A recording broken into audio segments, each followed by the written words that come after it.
Lampu ballroom meredup setengah detik lebih lama dari seharusnya, dan getaran di ponselku berhenti tepat saat musik latar terpotong. Keringat dingin merambat di punggungku, bukan karena panas ruangan, melainkan karena perasaan telanjang di tengah ratusan mata yang menilai. Aku berdiri tanpa persiapan, tanpa perlindungan, sementara sesuatu yang tak terlihat menekan dari segala arah. Di sekelilingku, tawa membeku, gelas terangkat tertahan, dan wajah-wajah yang kukenal berubah datar. Ada kekuasaan di ruangan ini, dan bukan aku yang memegangnya. Kepercayaan yang selama ini kupeluk terasa rapuh, seakan satu sentuhan saja cukup untuk runtuh, lalu hening. Nafasku terdengar terlalu keras. Sebuah detail kecil mencuri perhatianku. Cara seseorang di depan panggung berhenti tersenyum, sepersekian detik terlalu lama. Sejak detik itu, aku tahu hidupku sedang ditata ulang oleh orang lain. Sunyi menyusup. Dada terasa kosong. Ancaman menetap tanpa bentuk. Pernahkah kamu merasakan firasat seburuk ini? Tepat sebelum semuanya berubah?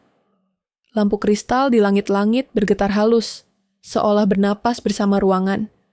Musik mengalun terlalu ceria untuk malam yang terasa kaku. Aku merasakan tengkukku menegang sebelum menyadari alasannya. Terlalu banyak mata, terlalu sedikit jarak. Aku berdiri di antara rekan-rekan kerja dengan jas yang mulai terasa sempit, tangan kanan memegang gelas yang dinginnya menempel di kulit. Setiap senyum seperti dipinjamkan. Setiap tawa terdengar serempak, seakan dilatih. Aku mencoba menyelaraskan napas dengan irama musik, namun ada sesuatu yang tidak mau menyatu. Udara di ballroom itu seperti dipoles, bersih, wangi, dan menekan. Istriku berdiri di sampingku. Gaunnya sederhana, warna netral, tidak mencari perhatian. Kehadirannya biasanya menjadi jangkar. Malam itu, jangkar itu justru ditarik arus. Aku merasakannya dari cara orang-orang menoleh lebih lama dari seharusnya. Dari sudut mata yang tertahan, dari jeda-jeda kecil saat namanya disebut. Ia tersenyum sopan, bahunya tegak, seolah tidak merasakan apapun. Aku ingin percaya padanya. Aku ingin percaya pada ruangan ini. Seorang rekan menepuk bahuku. Ucapannya ringan, tawa cepat. Aku membalas, refleks. Kata-kata meluncur tanpa benar-benar singgah di pikiranku. Aku belajar bertahun-tahun untuk terdengar santai di tempat seperti ini. Namun malam ini, keahlian itu terasa rapuh. Ada jeda di antara kalimat, seperti celah yang sengaja dibiarkan terbuka. Di panggung kecil, lampu sorot menari. Spanduk perusahaan berkilau. Nama-nama prestasi dipajang rapi, seakan hidup bisa diukur dengan grafik dan target. Aku menatapnya sebentar lalu, kembali ke wajah-wajah di sekeliling. Banyak yang kukenal. Lebih banyak yang terasa asing, meski bertahun-tahun bekerja bersama. Ini bukan pesta, ini penilaian. Tawa meledak di dekat bar, sebuah lelucon dilontarkan. Terdengar sedikit terlalu jauh, sedikit terlalu pribadi. Aku menangkap potongan kalimat, nada yang memancing. Orang-orang tertawa serentak, nyaris sempurna. Aku ikut tertawa setengah detik terlambat. Jantungku berdebar, bukan karena lucu, melainkan karena aku tahu aku seharusnya tertawa tepat waktu. Di sudut ruangan, seseorang memperhatikan. Aku tidak melihat siapa, hanya merasakan garis pandang yang tidak berkedip. Istriku mencondongkan badan, berbisik, "Kamu baik-baik saja?" "Baik," jawabku cepat, terlalu cepat. Aku merasakan kebohongan kecil itu menempel di lidah. Aku menyesap minuman, berharap dinginnya bisa menenangkan. Musik berubah, tempo sedikit naik. Orang-orang mulai bergerak, lebih dekat, lebih bebas. Namun kebebasan itu terasa seperti panggung yang disorot dari segala sisi. Setiap gerakan dicatat, setiap pilihan dilihat. Seorang manajer menghampiri istriku, tersenyum lebar. Pujian mengalir, terlalu personal untuk hubungan profesional. Aku berdiri di samping. Tubuhku menjadi penghalang yang sopan. Aku menimpali dengan candaan netral. Ia tertawa, tapi matanya tidak benar-benar tertawa. Ia memandang istriku lagi, lalu aku seolah menimbang. Aku merasakan ketidakseimbangan yang belum pernah kusadari sebelumnya. Di tempat ini, senyum adalah mata uang. Dan aku tidak yakin saldo siapa yang lebih besar. Aku mencoba mengingatkan diri, ini hanya acara kantor, tidak ada yang aneh. Namun tubuhku tidak setuju. Bahuku kaku, rahangku mengeras. Aku mendengar napasku sendiri di sela musik. Di kejauhan, pintu ballroom terbuka sedikit, angin malam menyelinap. Bau hujan tipis. Aku ingin keluar sebentar, tapi alasan itu terasa seperti pengakuan kelemahan. Seorang kolega lama menepuk punggungku, berbicara tentang proyek, tentang angka. Aku mengangguk, mengulang frasa yang aman. Di balik kata-kata itu, pikiranku sibuk menghitung. Siapa berdiri di mana, siapa mendekat, siapa menjauh. Istriku berpindah setengah langkah, selalu dalam jangkauanku, namun tetap terlihat, terlalu terlihat. Lampu sorot tiba-tiba menguat. MC mengumumkan permainan kecil, hadiah sederhana. Tawa lagi-lagi serempak. Aku merasakan kulitku merinding. Permainan itu mengharuskan orang-orang naik ke panggung, berpasangan, saling mengenal dengan pertanyaan yang menghibur. Pertanyaan yang bisa melenceng. Aku berharap namaku tidak disebut. Aku berharap istri tidak ditarik ke sana. Nama kami disebut.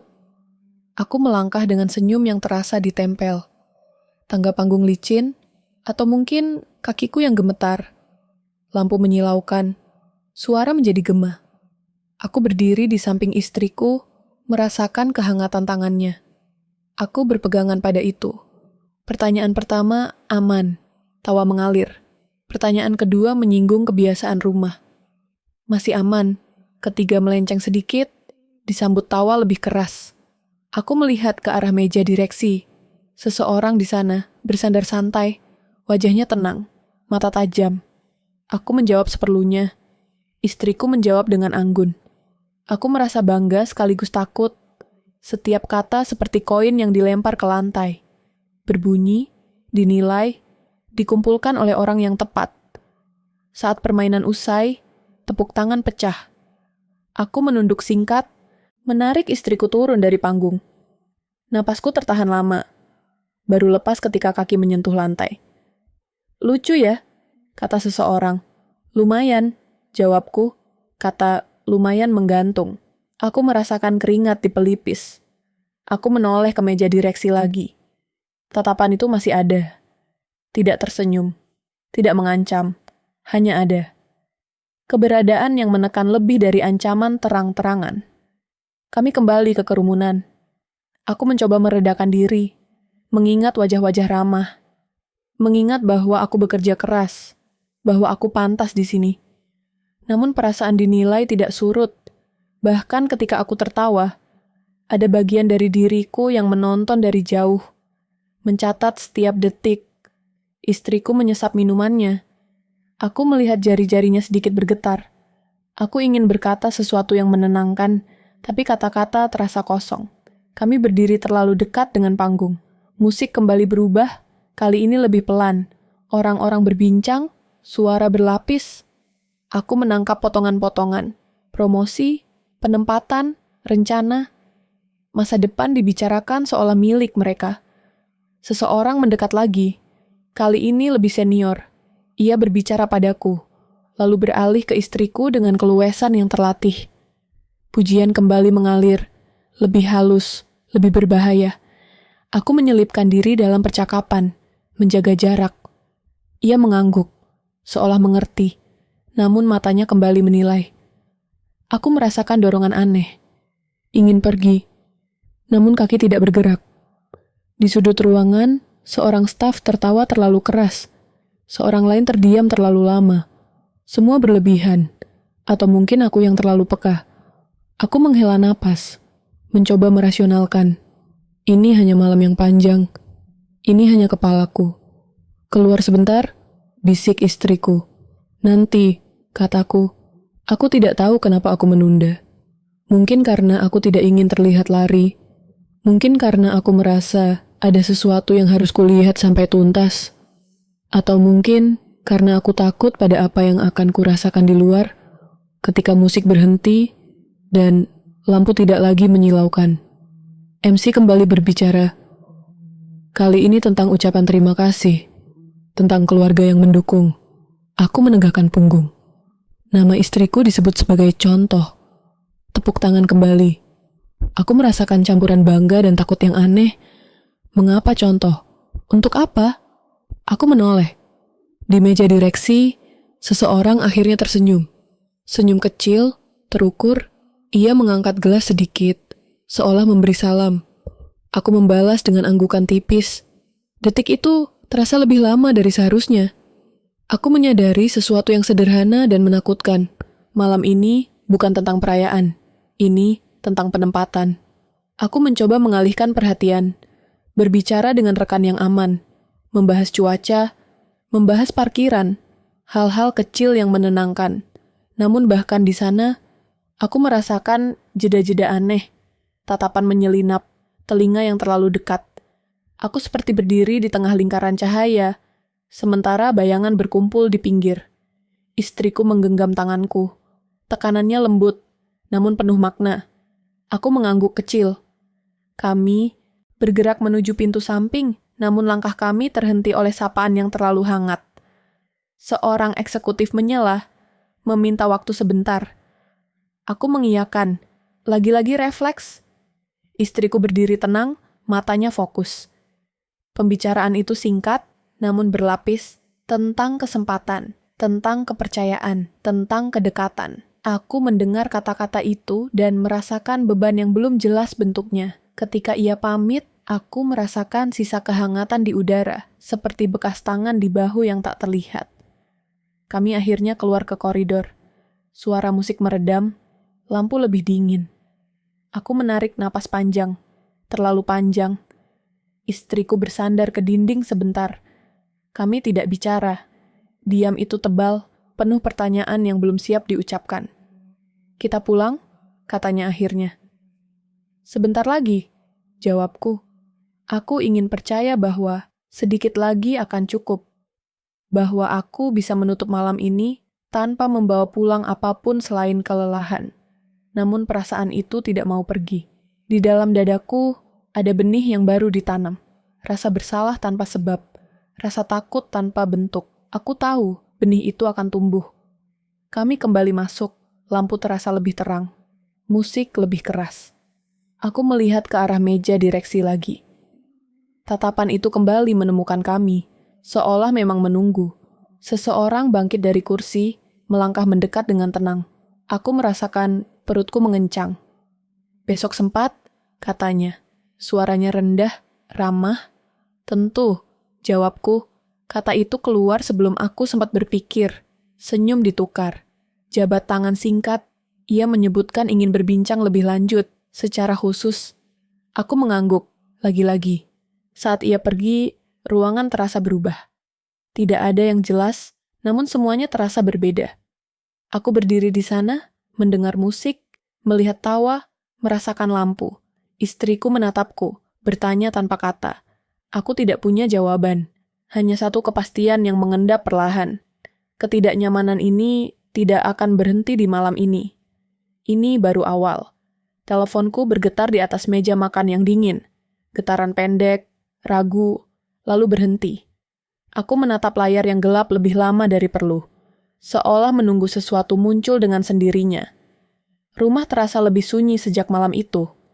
Bukan sunyi yang menenangkan, melainkan sunyi yang mengawasi. Lampu ruang tamu menyala terang, tapi bayangan di sudut-sudut tidak mau pergi. Aku duduk dengan punggung sedikit membungkuk, mendengar suara jam dinding yang biasanya kuabaikan. Setiap detiknya kini terasa seperti pengingat bahwa ada sesuatu yang bergerak, meski aku belum tahu arahnya. Istriku berada di dapur, mencuci piring yang sebenarnya tidak banyak. Gerakannya pelan, terlalu pelan. Air mengalir terus, suara yang monoton. Aku mengenalnya cukup lama untuk tahu. Itu bukan kebiasaan, itu penundaan. Ia menunda duduk, menunda bicara. Sama sepertiku. Kamu lapar? Tanyanya tanpa menoleh. Tidak terlalu, jawabku. Kami berhenti di sana. Tidak ada pertanyaan lanjutan. Tidak ada tawa kecil. Seperti ada kesepakatan diam-diam untuk tidak menyentuh topik yang sama-sama mengendap di kepala. Malam itu, kami tidur dengan jarak yang lebih lebar dari biasanya. Bukan karena marah, karena waspada. Keesokan paginya, kantor terasa berbeda. Bukan secara fisik, meja-meja tetap di tempatnya. AC tetap dingin, namun suara-suara terdengar lebih tajam. Tawa terdengar lebih panjang. Aku berjalan melewati lorong sambil mengangguk pada orang-orang yang ku kenal. Beberapa membalas dengan senyum lebar. Beberapa hanya mengangguk cepat lalu memalingkan wajah. Pola itu baru terasa sekarang, seolah aku baru belajar membaca ruangan yang sama sekali baru.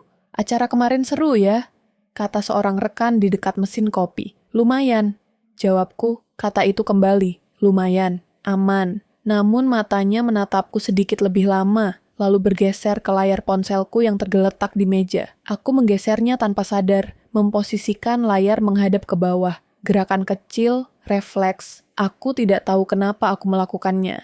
Aku hanya tahu, aku merasa lebih baik setelahnya. Rapat pagi berjalan seperti biasa, angka-angka ditampilkan, target disebutkan. Aku mencatat, mengangguk, sesekali bertanya. Namun ada jeda-jeda aneh dalam percakapan. Ketika aku bicara, beberapa orang menunggu terlalu lama sebelum menanggapi. Ketika orang lain bicara, atasan tersenyum kecil, mencondongkan badan, aku mulai menghitung senyum itu. Siapa mendapatkannya? Siapa tidak? Saat rapat usai, seseorang menepuk bahuku. Terlalu akrab, terlalu cepat. Bagus kemarin, katanya. Terima kasih, jawabku. Bagus apa? Aku ingin bertanya, tapi ia sudah berjalan pergi.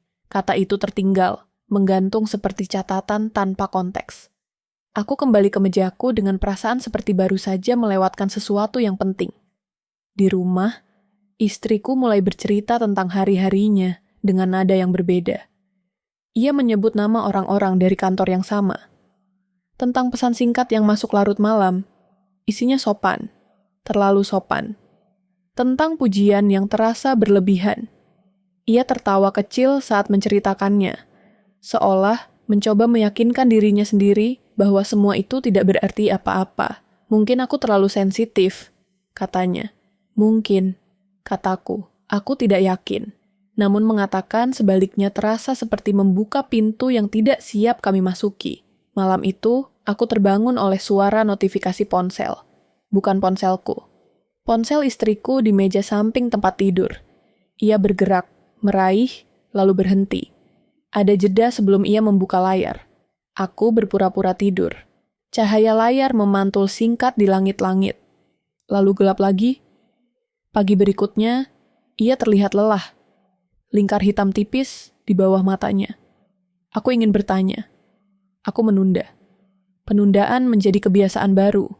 Di kantor, sikap rekan-rekan semakin sulit dibaca. Ada yang menjadi terlalu ramah, sering mengajak makan siang, tertawa lebih keras dari biasanya.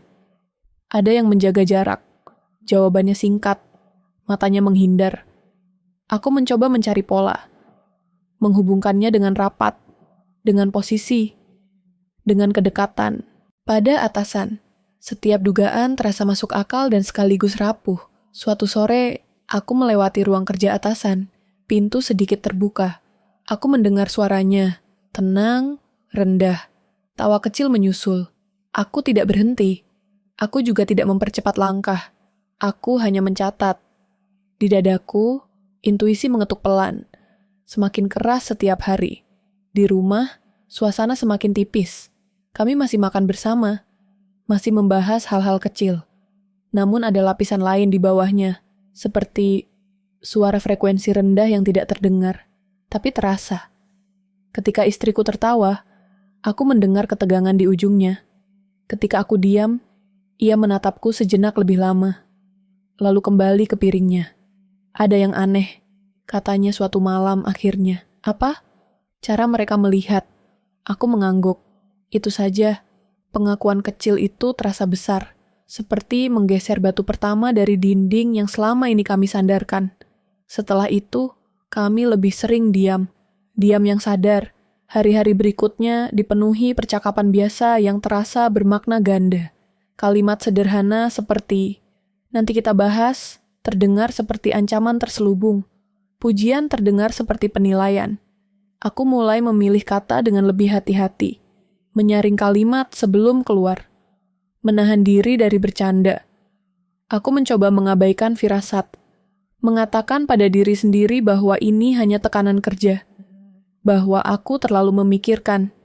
Namun setiap kali aku mencoba menertawakan kecemasan itu, ada detail kecil yang menarikku kembali. Jeda sebelum jawaban, senyum yang datang terlambat, pesan singkat yang dikirim tanpa konteks. Suatu siang, aku menerima pesan dari nomor tak dikenal. Isinya singkat, sopan, menyebut namaku dengan ejaan yang benar. Aku menatapnya lama. Tidak ada ancaman, tidak ada permintaan, hanya sapaan. Aku tidak membalas. 10 menit kemudian, pesan kedua masuk, masih sopan, lebih personal. Aku menghapusnya. Aku pulang lebih cepat hari itu. Rumah kosong, istriku belum pulang. Aku duduk di sofa, mendengarkan suara kulkas yang menyala mati. Aku membuka ponselku lagi, membaca ulang pesan-pesan lama, mencari sesuatu yang terlewat.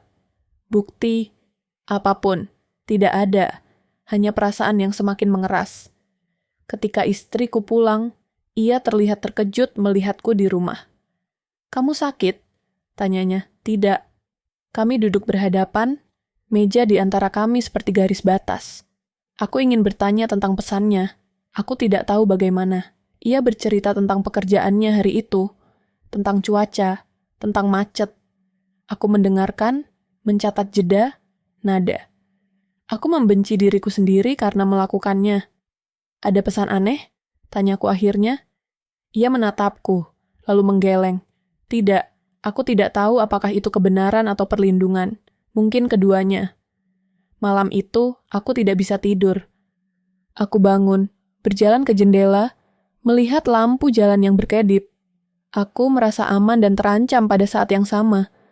Perasaan yang melelahkan. Di kantor, aku mulai memperhatikan jadwal. Siapa bertemu siapa? Siapa masuk ruangan mana? Aku mendengar namaku disebut dalam percakapan yang terhenti saat aku mendekat.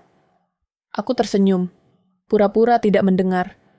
Peran itu semakin berat dimainkan. Suatu sore, asisten atasan menghampiriku. Wajahnya netral. "Pak diminta bertemu," katanya. "Kapan?" "Sekarang, kalau bisa." Aku berdiri, merapikan kemeja, merasakan keringat di telapak tangan. Lorong menuju ruangannya terasa lebih panjang. Pintu tertutup rapat. Aku mengetuk. Suara dari dalam mempersilakan. Aku masuk. Ruangan itu dingin, rapi. Ia duduk dengan posisi santai, seolah ini pertemuan biasa. Kami berbincang tentang pekerjaan, tentang target, tentang masa depan. Kalimat-kalimatnya halus, terukur. Di sela-selanya, ia menyelipkan pertanyaan tentang keluargaku, tentang istriku, tentang kesibukannya. Aku menjawab seperlunya.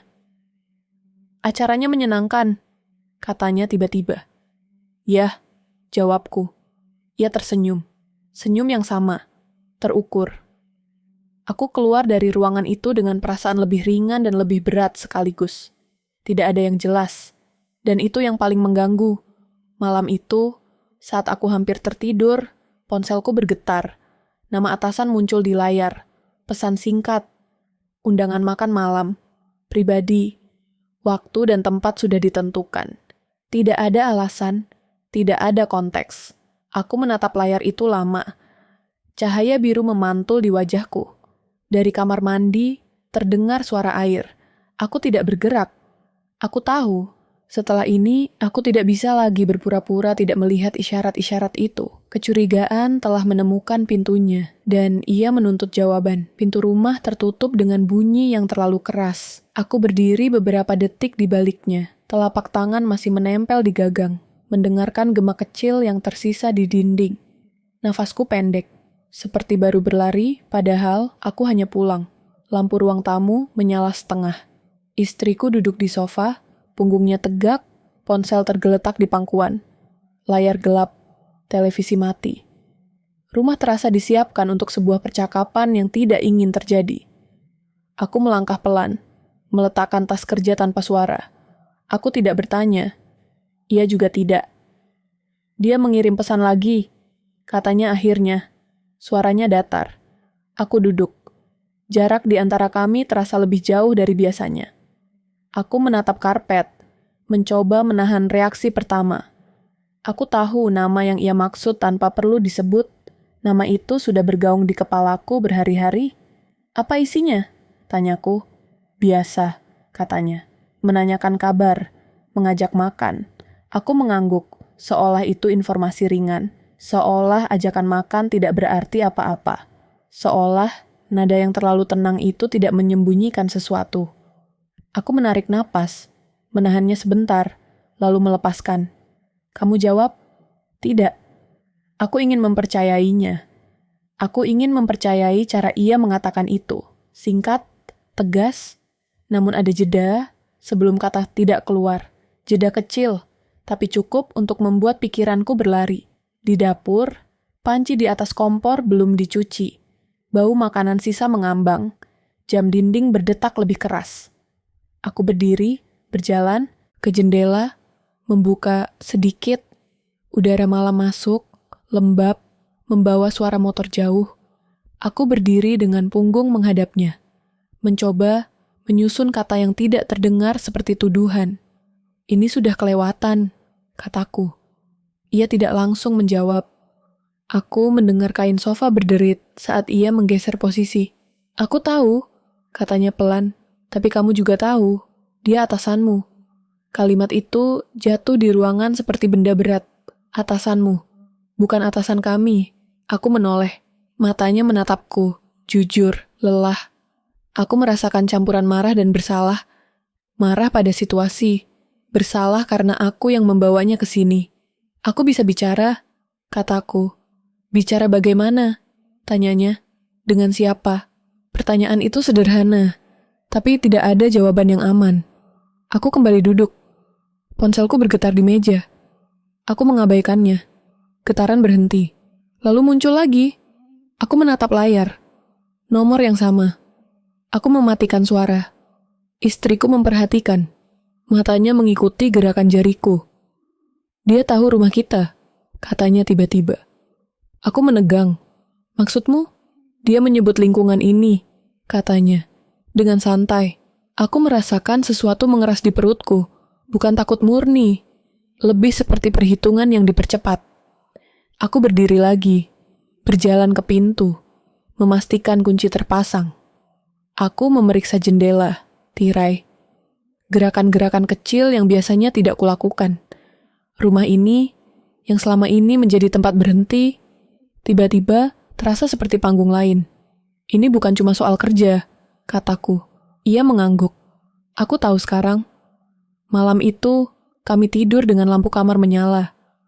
Bukan karena gelap menakutkan, melainkan karena terang terasa lebih jujur. Aku terbangun beberapa kali, mendengar suara dari luar yang mungkin hanya kucing, mungkin hanya angin. Setiap kali aku membuka mata, aku melihat bayangan tubuh istriku di sampingku, bernapas pelan. Aku menghitung tarikan napasnya, seperti memastikan ia masih di sana. Pagi datang dengan suara burung dan klakson. Aku berangkat kerja lebih awal. Di cermin kamar mandi, wajahku terlihat lebih tua. Mata cekung. Aku menatap diriku sendiri, mencoba menemukan suami yang seharusnya bisa melindungi. Yang seharusnya tahu harus berbuat apa. Aku tidak menemukannya. Di kantor, segalanya semakin terang dan semakin kabur. Orang-orang menyapaku dengan cara yang sama, namun aku mendengar lapisan lain di bawahnya. Setiap pertanyaan terasa seperti uji. Setiap ujian seperti tali yang mengencang. Aku bekerja dengan fokus yang dipaksakan. Menyelesaikan tugas, menghadiri rapat, mengangguk pada keputusan yang biasanya akan kutantang. Aku menahan diri. Aku bermain aman. Dan itu membuatku muak pada diriku sendiri. Saat makan siang, seorang rekan duduk di depanku. Ia menurunkan suara. Hati-hati, katanya singkat. Hati-hati apa? Tanyaku. Ia mengangkat bahu. Kamu tahu. Ia berdiri. Sebelum aku sempat bertanya lagi. Kata-kata itu mengendap. Kamu tahu.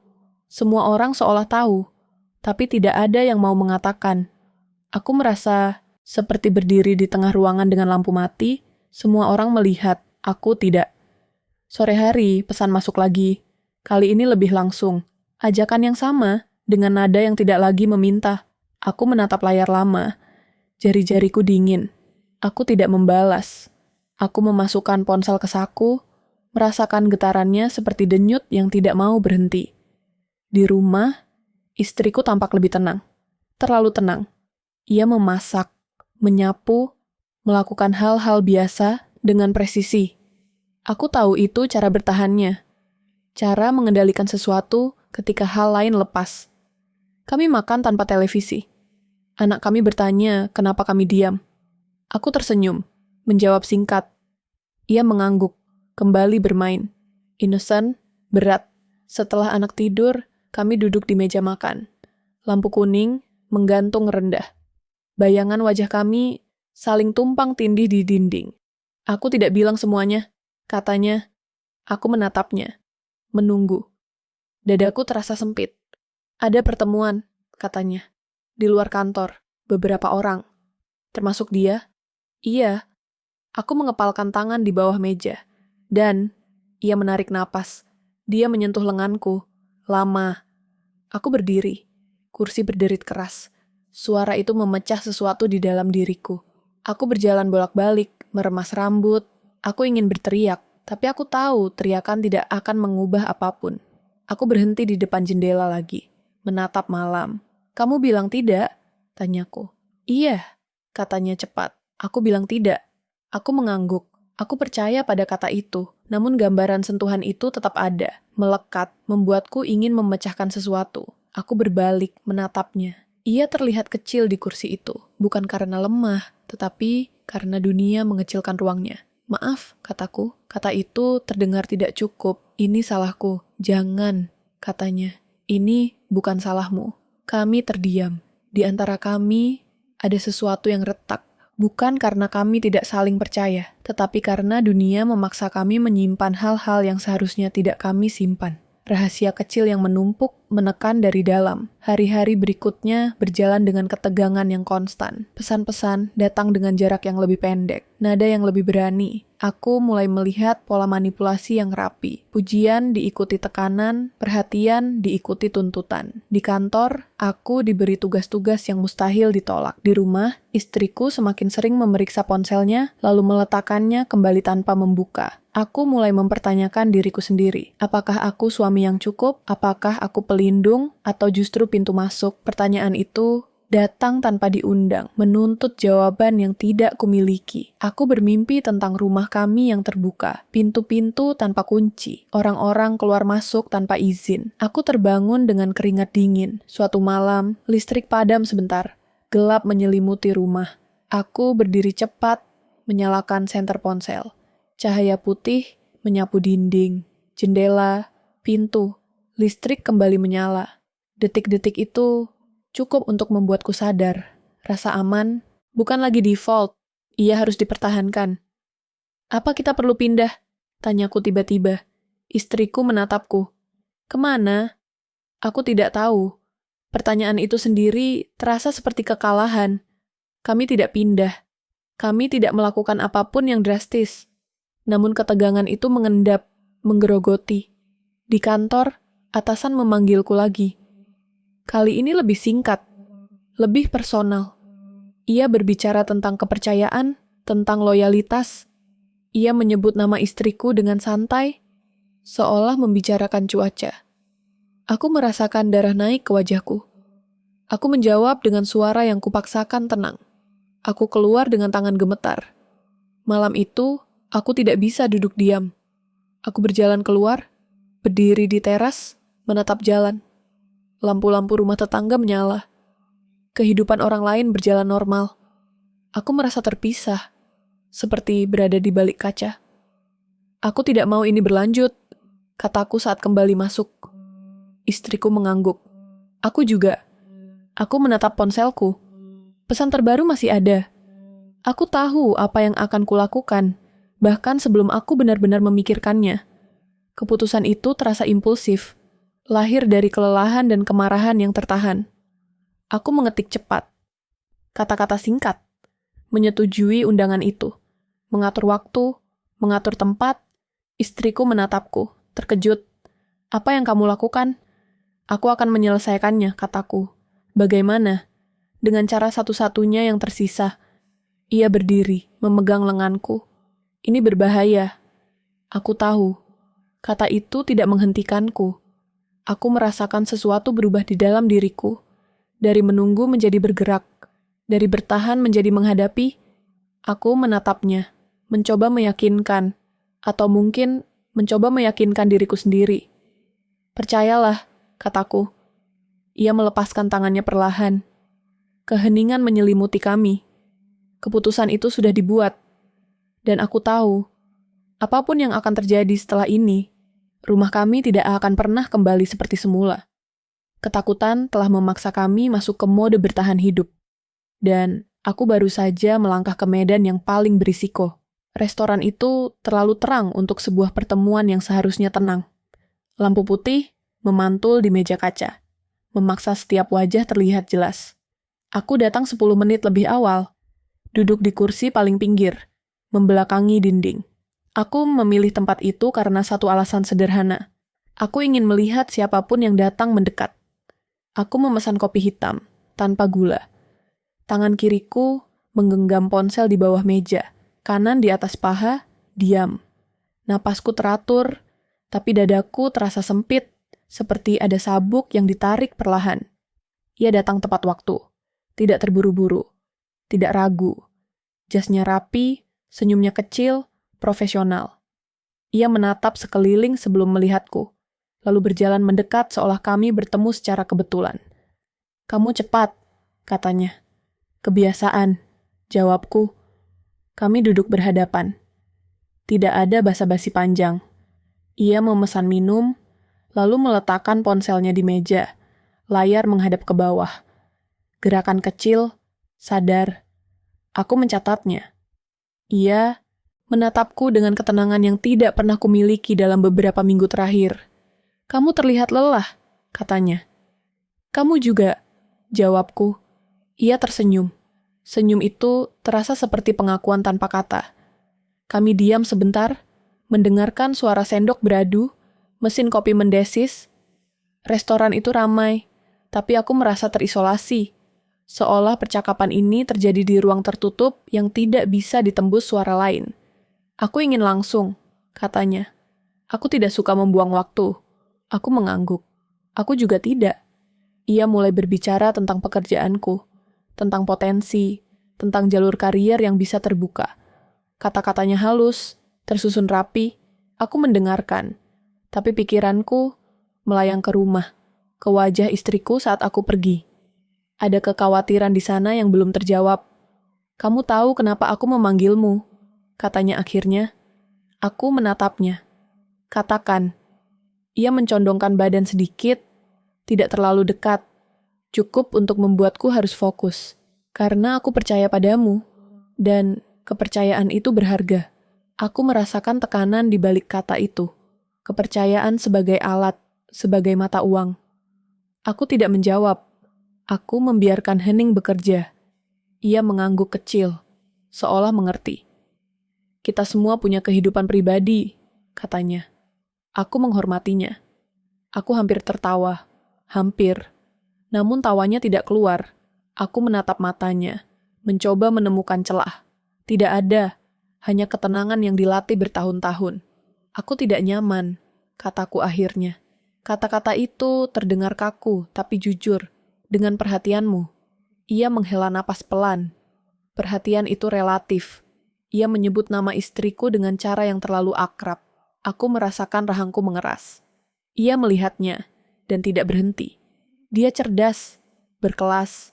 Orang-orang menyukainya. "Aku tidak meminta penilaian," kataku. Ia tersenyum lagi. Aku hanya mengatakan fakta. Di titik itu, aku menyadari sesuatu yang selama ini mengabur. Ini bukan percakapan spontan. Ini skrip. Aku hanya aktor yang terlambat membaca naskah. Ia melanjutkan, menjelaskan bagaimana perusahaan bekerja, bagaimana jaringan terbentuk, bagaimana loyalitas diuji. Ia tidak mengancam. Ia tidak perlu. Setiap kalimatnya menyiratkan konsekuensi. "Pilihan selalu ada," katanya. "Tapi setiap pilihan punya harga. Aku memikirkan rumah, anakku, istriku. Aku memikirkan pekerjaanku, cicilan, stabilitas. Aku memikirkan semua hal yang bisa runtuh dengan satu keputusan yang salah. Ketakutan itu berubah bentuk, dari kabur menjadi tajam. Apa yang kamu inginkan? Tanyaku. Ia terdiam sebentar, menimbang. Aku ingin kamu tetap di jalur. Aku ingin kita saling percaya. Aku berdiri beberapa menit kemudian, meninggalkan uang di meja. Tidak ada kesepakatan, tidak ada penolakan tegas, hanya ruang abu-abu yang sengaja dibiarkan. Di luar, udara sore terasa berat. Aku menghirupnya dalam-dalam, mencoba membersihkan dada. Di mobil, aku duduk tanpa menyalakan mesin. Tanganku gemetar. Aku menyadari pertemuan itu bukan puncak, itu pintu. Dan aku baru saja membukanya. Hari-hari setelahnya, pola mulai terlihat. Tugas-tugas datang dengan tekanan yang tidak seimbang. Kesalahan kecil diperbesar. Prestasi dilewati begitu saja. Di sisi lain, beberapa rekan mendapat kemudahan yang tidak wajar. Aku memperhatikan siapa yang sering keluar masuk ruangannya. Siapa yang mendapat undangan makan siang? Siapa yang tiba-tiba naik? Aku melihat jaringan itu, bekerja seperti mesin halus, tidak berisik, tidak mencolok. Setiap orang memegang bagian kecil, cukup untuk membuat mereka patuh. Aku bukan lagi paranoid. Aku membaca peta. Di rumah, istriku berada di persimpangan yang lebih berbahaya. Ia menerima pesan yang nadanya berubah. Tidak lagi sopan, tapi juga tidak terang-terangan. Ada permainan tarik ulur yang membuatnya lelah. Ia mulai menyembunyikan ponsel, bukan dariku, tapi dari dirinya sendiri. Ia takut pada apa yang akan ia baca. Aku bisa lapor, katanya suatu malam. Kepada siapa? Tanyaku. Kami tahu jawabannya. Sistem yang sama. Orang-orang yang sama.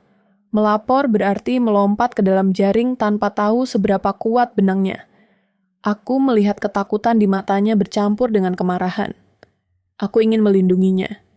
Aku tidak tahu caranya. Aku mulai mencatat. Waktu, pesan, pertemuan. Aku menyimpan semuanya di folder tersembunyi. Bukan karena aku punya rencana jelas, tapi karena aku butuh merasa tidak sepenuhnya pasif. Setiap bukti kecil memberiku ilusi kendali. Suatu sore, seorang rekan lama mengajakku bertemu. Bukan di kantor. Di warung kecil dekat jalan tol. Tempat yang biasa, tidak mencolok. Ia datang dengan wajah tegang. Kamu harus hati-hati, katanya setelah duduk. Aku sudah, jawabku. Ia menatap sekeliling, lalu menurunkan suara. Ini bukan soal kamu saja. Ia menceritakan potongan-potongan yang selama ini tidak terhubung. Tentang orang-orang yang dipindahkan tanpa alasan jelas. Tentang proyek yang gagal karena satu keputusan dari atas. Tentang kedekatan yang bukan kebetulan. Aku mendengarkan, merasakan potongan itu menyatu menjadi gambar yang lebih besar. Dia tidak sendirian, katanya. Dan dia tidak pernah kotor tangan sendiri. Musuh itu kini punya wajah. Tidak lagi bayangan. Wajah yang ku kenal, yang ku sebut dengan hormat setiap hari. Ketakutan berubah menjadi sesuatu yang lebih padat. Tekad yang rapuh, tapi nyata. Di rumah, aku menceritakan sebagian pada istriku. Tidak semuanya. Aku menyaring, melindungi. Ia mendengarkan dengan mata membesar, lalu menutup wajah dengan tangan. Jadi ini memang disengaja, katanya. Aku mengangguk. Ini permainan. Ia tertawa kecil, getir, dan kita pion. Kata itu menyakitkan karena benar. Aku memeluknya, merasakan tubuhnya bergetar. Untuk pertama kalinya, aku merasa rumah kami bukan tempat berlindung, melainkan titik lemah yang bisa diserang kapan saja. Beberapa hari kemudian, sebuah twist datang dari arah yang tidak kuduga. Seorang staf junior mendekatiku, gugup membawa informasi yang seharusnya tidak ia miliki. Tentang pertemuan-pertemuan tertutup. Tentang nama istriku yang disebut bukan sebagai objek keinginan, tetapi sebagai alat tekanan. Aku merasakan darah mengalir lebih cepat. Motif itu bergeser. Ini bukan soal ketertarikan pribadi semata. Ini soal kontrol, menguji batas, mengikat orang-orang dengan hal paling rapuh, keluarga. Aku merasa mual. Aku juga merasa marah dengan kejernihan yang menakutkan. Tidak ada jalan kembali. Kesadaran itu datang tanpa drama. Tenang. Berat. Aku tidak bisa lagi berpura-pura ini akan selesai dengan sendirinya. Setiap pilihan kini jelas konsekuensinya. Diam berarti tunduk. Bergerak berarti risiko. Malam itu, aku menerima pesan lain. Bukan ancaman. Informasi. Detail yang seharusnya kubutuhkan beberapa minggu lalu. Nama. Waktu. Bukti yang menguatkan. Aku membacanya dengan jantung berdebar, lalu menyadari tanggalnya. Terlambat. Langkah-langkah sudah diambil. Keputusan sudah kubuat. Aku duduk di ruang tamu yang gelap, hanya lampu kecil menyala. Istriku tertidur di kamar, kelelahan. Aku menatap ponsel itu lama, merasakan campuran lega dan putus asa. Informasi kunci itu datang, tapi tidak lagi bisa mengubah arah. Aku menutup mata, mendengarkan keheningan. Di balik keheningan itu, untuk pertama kalinya, ada secercah sesuatu yang bukan ketakutan, bukan harapan penuh, lebih seperti kemungkinan. Dan aku tahu, jika ada harapan, ia tidak akan datang dari tempat yang sama. Hujan turun tanpa suara, hanya bayangannya yang bergerak di jendela. Aku mematikan lampu ruang tamu dan duduk dalam gelap, menunggu. Ponselku bergetar sekali, lalu diam. Satu getaran lagi, lebih lama. Aku tahu itu sinyalnya. Ia datang lewat pintu samping, seperti tamu yang tidak ingin diingat. Tidak ada jabat tangan, tidak ada senyum. Hanya tatapan singkat yang memeriksa jarak dan sudut ruangan. Aku mengangguk. Ia mengangguk.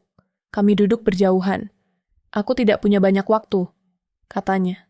Aku juga. Jawabku. Suaranya rendah, stabil. Orang seperti itu tidak mudah panik. Itu yang membuatnya berbahaya sekaligus berharga. Ia bekerja dekat dengan pusat, cukup dekat untuk melihat pola yang tidak terlihat dari pinggir. Ia juga cukup lama di sana untuk tahu kapan harus berhenti bicara. Kamu tidak salah membaca, katanya. Ini sistem. Aku menghela napas pelan. Kata itu menutup keraguan yang tersisa. Ia menjelaskan dengan potongan-potongan pendek. Tidak ada cerita heroik, hanya mekanisme. Siapa menekan siapa. Bagaimana tekanan itu disalurkan. Bagaimana orang-orang dipilih, bukan karena kemampuan, tetapi karena titik lemahnya. Kenapa kamu membantuku? Tanyaku. Ia menatap lantai, lalu kembali padaku. Karena aku berikutnya. Kejujuran itu lebih meyakinkan daripada sumpah apapun. Kepercayaan tidak datang dengan aman.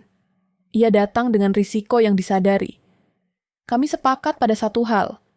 Tidak ada langkah terburu-buru. Tidak ada percakapan yang bisa direkam. Tidak ada pesan yang tidak perlu. Ia meninggalkan sebuah flash disk kecil di meja, tidak menyentuhnya. Jangan buka di kantor, katanya. Dan jangan di rumah. Aku menyimpan benda itu di saku dalam jaket, dekat dengan dada. Beratnya terasa lebih besar dari ukurannya. Setelah ia pergi, aku duduk lama, mendengarkan rumah yang kembali sunyi. Aku tidak langsung membuka apapun. Menunggu menjadi bagian dari rencana. Istriku bangun lebih awal keesokan paginya. Ia menyeduh kopi tanpa bertanya. Kami berdiri berdampingan di dapur, mendengarkan air mendidih. Aku menceritakan sekadarnya. Tentang sekutu, tentang risiko. Aku tidak menyebutkan detail yang bisa mengganggu tidurnya. Aku bisa membantu, katanya. Aku menoleh. Bagaimana? Ia menatap cangkirnya, dengan menjadi diriku sendiri. Jawaban itu membuatku takut, sekaligus lega. Kami membicarakan peran tanpa menyebutnya rencana. Tentang sikap yang tidak berubah. Tentang kebiasaan yang dipertahankan. Tentang jeda yang disengaja. Kelemahan kami, rasa ingin aman, kebutuhan akan stabilitas, akan kami jadikan umpan. Bukan untuk memancing simpati, tetapi untuk menahan ritme musuh. Hari-hari berikutnya berjalan seperti permainan catur tanpa papan. Setiap langkah kecil dihitung. Aku datang tepat waktu. Tidak lebih awal, tidak terlambat. Aku menerima tugas-tugas yang diberikan tanpa protes. Menyelesaikannya cukup baik, tidak cemerlang. Aku mengurangi percakapan yang tidak perlu. Menyimpan energi untuk mengamati. Istriku berhenti menghindar. Ia menjawab pesan dengan sopan, singkat, tanpa emosi. Tidak memberi celah, tidak menantang. Aku melihat betapa beratnya itu baginya. Setiap balasan adalah pisau kecil yang ia putar di dadanya sendiri. Kami tidak membicarakan perasaan itu terlalu lama. Kami tahu waktu tidak mengizinkan. Sekutu itu muncul lagi di tempat yang berbeda, selalu biasa.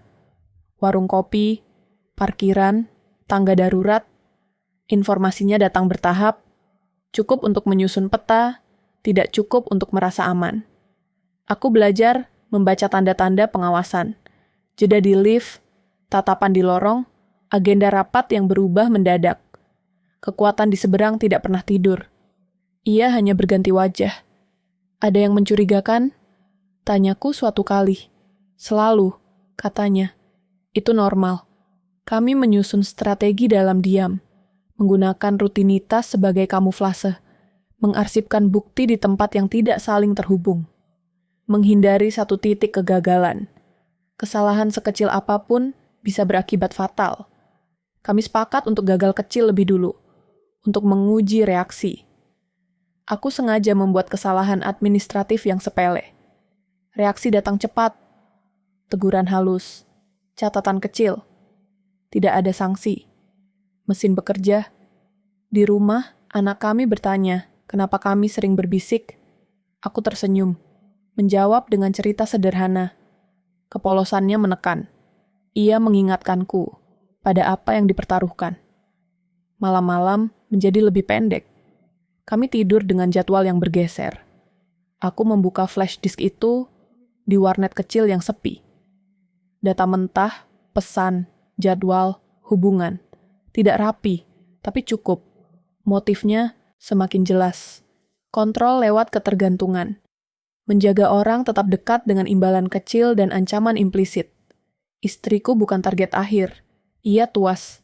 Kesadaran itu membuatku marah dengan ketenangan yang dingin. Aku menutup layar, menghapus jejak, berjalan pulang dengan kepala tegak. Suatu sore, aku dipanggil ke rapat mendadak.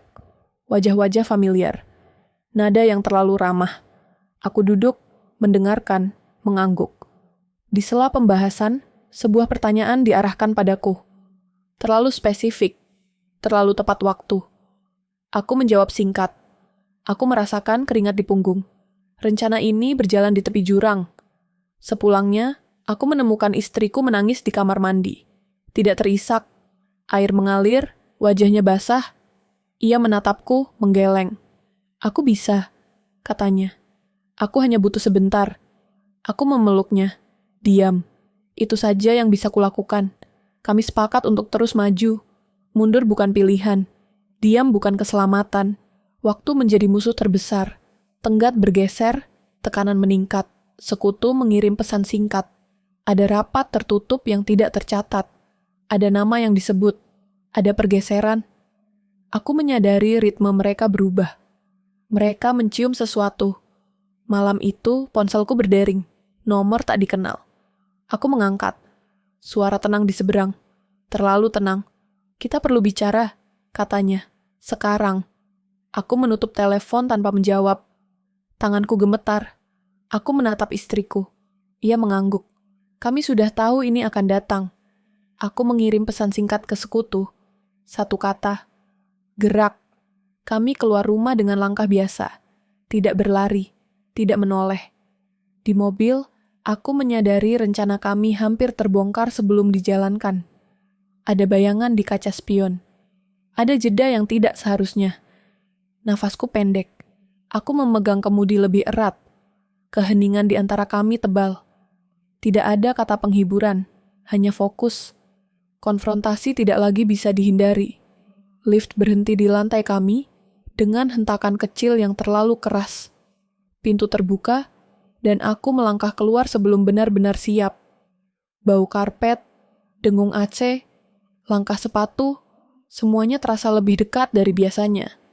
Aku tahu ini saatnya menekan balik. Meski tidak ada satu bagian tubuhku yang benar-benar ingin melakukannya. Ketakutan tidak hilang. Ia hanya dipaksa berdiri di belakang, menunggu giliran. Aku berjalan ke mejaku, menyalakan komputer, menata wajah. Di sekeliling, kantor tampak sama, tapi ritmenya berubah. Orang-orang bergerak lebih cepat, atau justru terlalu pelan, mata mengikuti, mulut tersenyum. Perang psikologis tidak pernah diumumkan, atasan belum datang. Biasanya ia datang lebih awal. Hari ini, kursinya kosong. Aku mencatatnya. Aku mencatat semua yang tidak biasa. Jam menunjukkan pukul 9:10 ketika pintu ruangannya akhirnya terbuka. Ia masuk tanpa menyapa siapapun. Dasi sedikit miring. Langkahnya lebih cepat. Aku menunggu. Tekanan balik harus halus, seperti uap yang perlahan mengisi ruangan tertutup. Aku mengirim laporan yang seharusnya dikirim sore nanti. Lengkap, rapi. Aku menyertakan catatan kecil yang memerlukan persetujuannya. Tidak mendesak, tapi cukup untuk memaksanya bereaksi. Tidak lama kemudian, panggilan masuk. Ke ruangan saya. Aku berdiri, merapikan kemeja, berjalan dengan langkah yang kutahan agar tidak terlalu cepat. Ruangannya terasa lebih sempit. Ia tidak menawarkan duduk. Aku tetap duduk. Keberanian terpaksa seringkali terlihat seperti ketidaksopanan. Kamu berubah, katanya. Pekerjaan menuntut, jawabku. Ia menatapku lama. Ada kilatan jengkel yang tidak sempat disembunyikan. Ia membuka laporan, membacanya cepat. Kamu melewati prosedur. Aku memastikan akurasi, kataku. Hening. Ia mengetuk meja dengan ujung jari. Ketukan itu tidak beraturan. Aku melihatnya kehilangan kendali kecil, seperti retakan halus di kaca tebal. Aku tidak menekan lebih jauh. Aku bangkit, pamit singkat, keluar sebelum ia bisa menyusun ulang topengnya. Di luar, napasku pendek. Tanganku dingin. Aku tahu langkah itu dicatat. Aku juga tahu, aku tidak sendirian lagi. Sekutu mengirim pesan singkat. Terlihat. Satu kata yang berarti banyak. Hari-hari berikutnya, kantor berubah menjadi labirin. Rapat mendadak. Agenda bergeser. Informasi setengah. Aku melihat atasan semakin sering memanggil orang-orang tertentu. Menutup pintu, menurunkan suara. Aku melihatnya gagal menyembunyikan ketidaksabaran. Ia mengoreksi orang di depan umum. Kesalahan kecil dibesar-besarkan. Mesin mulai berdecit. Tekanan balik tidak hanya dariku. Sekutu bergerak dari sudut lain, memicu audit kecil, menanyakan prosedur, menghidupkan kembali dokumen lama. Setiap pertanyaan sah, setiap permintaan wajar.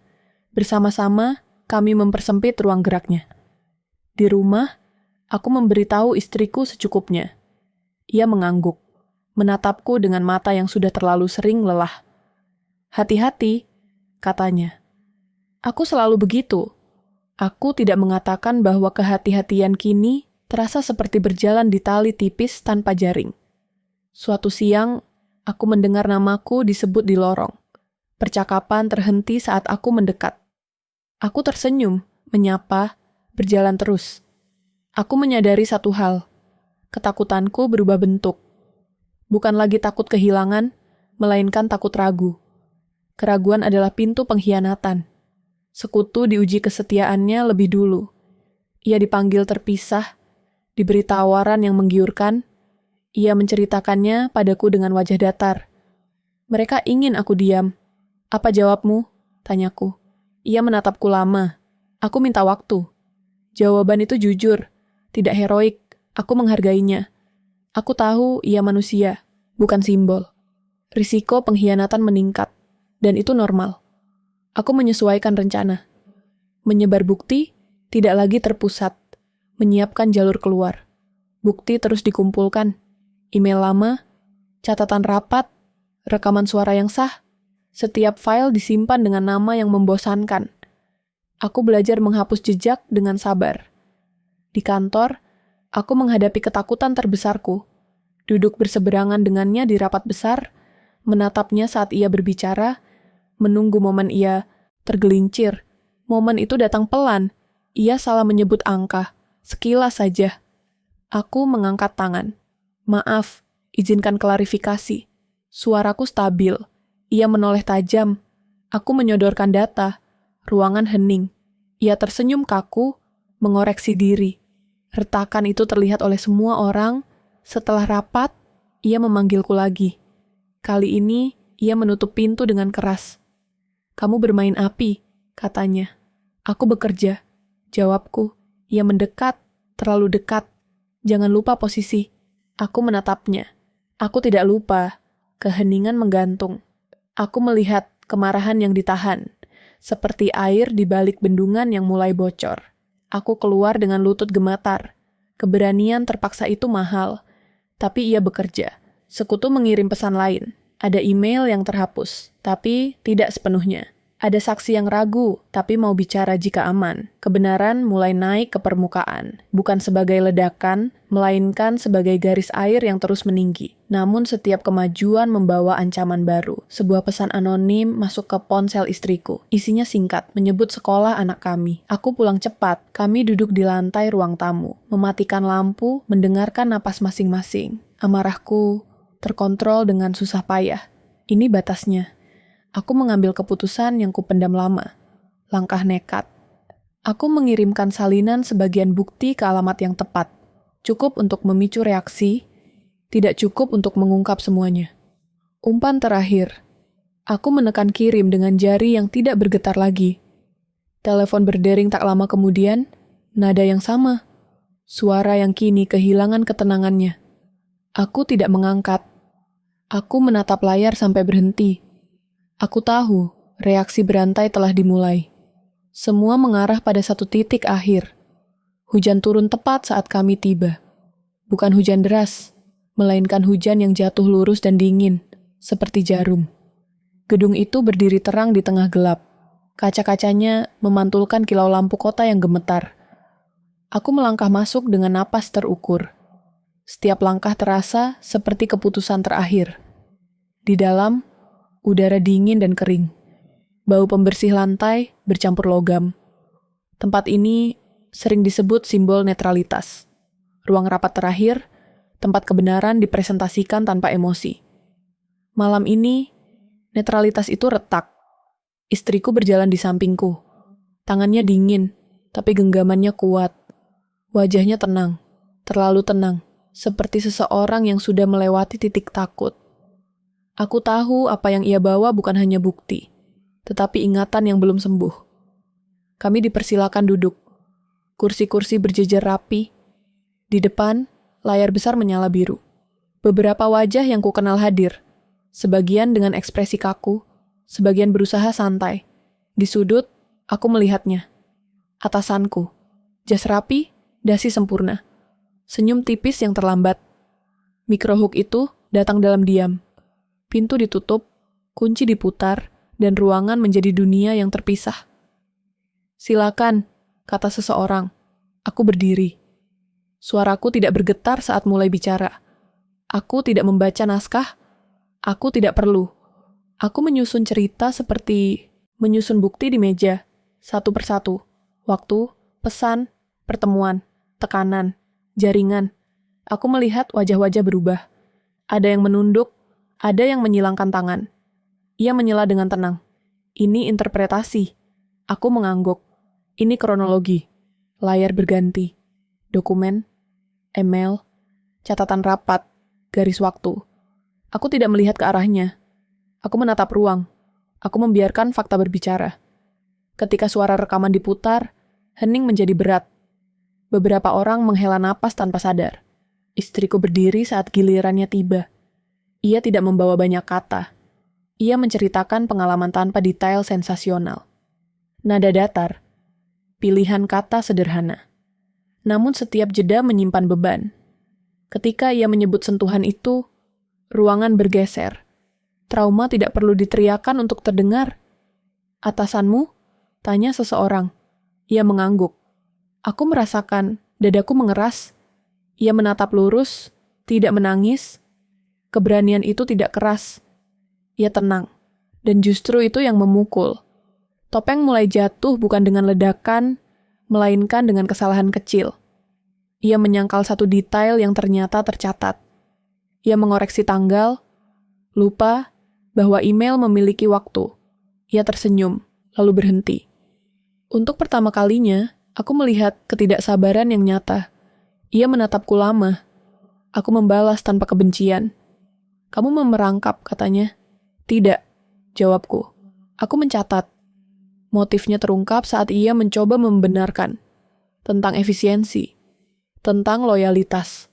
Tentang bagaimana dunia bekerja. Kata-kata itu terdengar masuk akal sampai disandingkan dengan dampaknya. Kontrol, bukan kinerja. Ketergantungan, bukan kepercayaan. Ia tidak jahat dalam bayangannya sendiri. Ia sistem yang berbicara lewat mulut manusia. Keputusan datang setelah diskusi singkat. Tidak dramatis, prosedural. Ada yang mengusulkan penangguhan, ada yang meminta pendalaman. Ia duduk kembali, wajahnya kaku. Kekuasaan berbalik arah bukan dengan sorak, melainkan dengan sunyi yang panjang. Kami keluar ruangan setelahnya. Di lorong, lampu berpendar. Aku merasakan lututku lemas. Istriku menyandarkan kepala sebentar di bahuku. Kami tidak bicara. Di ponselku, pesan masuk bertubi-tubi. Media. Rekan. Nomor tak dikenal. Dampak hukum dan sosial mulai terasa sebelum kami sempat bernapas. Di luar, hujan berhenti. Jalan basah memantulkan cahaya. Aku tahu ini bukan akhir yang bersih. Ada konsekuensi. Ada orang-orang yang akan terluka oleh kebenaran ini, termasuk kami. Sekutu mengirim pesan singkat. Aman. Aku menutup mata sebentar. Di rumah, anak kami tertidur. Aku menatap wajahnya lama. Keadilan datang, tapi tidak sempurna. Ia selalu menuntut harga. Malam itu, kami duduk di ruang tamu yang gelap, mendengarkan kota kembali bernapas. Luka membutuhkan waktu untuk sembuh, dan waktu, akhirnya, berjalan lagi. Pagi datang tanpa upacara. Cahaya menyelinap melalui celah tirai. Jatuh di lantai seperti debu yang perlahan mengendap. Tidak ada pesan masuk. Tidak ada suara yang mendesak. Hanya napas rumah yang kembali terdengar. Sunyi setelah badai berbeda dengan sunyi sebelum badai. Yang pertama berat. Berisi sisa-sisa. Aku duduk di tepi ranjang, memandangi dinding yang sama, mencoba memahami ritme baru ini. Tidak ada lagi ketegangan yang menggigit, tapi juga tidak ada kelegaan penuh. Seperti berdiri di pantai setelah ombak besar surut, mendengar laut berbisik tentang apa yang baru saja berlalu. Aku membuat kopi tanpa berpikir. Gerakan otomatis. Tangan gemetar tipis saat menuang air panas. Aroma pahit mengisi dapur, membawa ingatan tentang pagi-pagi biasa yang dulu terasa aman. Istriku muncul di ambang pintu. Rambutnya diikat sederhana. Kami saling menatap, lalu tersenyum kecil. Senyum yang tidak mencoba menutup apapun. Kamu tidur? Tanyanya. Sedikit, jawabku, itu cukup. Kami belajar bahwa tidak semua perlu dijelaskan. Ada hari-hari ketika kata hanya mengganggu proses yang rapuh. Anak kami berlari masuk, menanyakan sarapan, suaranya jernih, ringan. Aku merasakan sesuatu melonggar di dadaku. Hidup dengan caranya sendiri, terus berjalan. Kehidupan pasca konfrontasi tidak datang dengan garis lurus. Ada hari-hari di mana dunia terasa normal, hampir membosankan. Ada hari-hari lain ketika satu suara notifikasi membuatku menegang. Aku belajar membedakan keduanya. Tidak selalu berhasil. Aku kembali ke kantor dengan status yang berbeda. Meja yang sama, kursi yang sama, tapi udara berubah. Orang-orang menyapaku dengan hati-hati. Beberapa dengan hormat baru, beberapa dengan jarak. Aku menerima keputusan manajemen tanpa perayaan.